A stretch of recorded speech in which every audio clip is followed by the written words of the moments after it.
so first of all, we take this game really seriously. So we want to qualify from this group.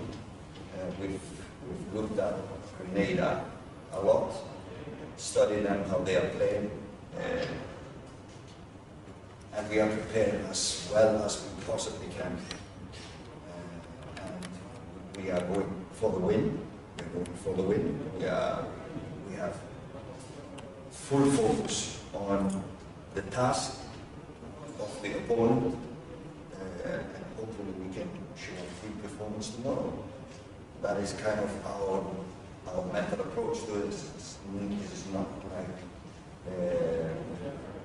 different from any other games. Full focus on, we're only focusing on this game, not the next game, nothing. So it's, we're taking it really seriously. We need the 3 points. We're going to put everything together.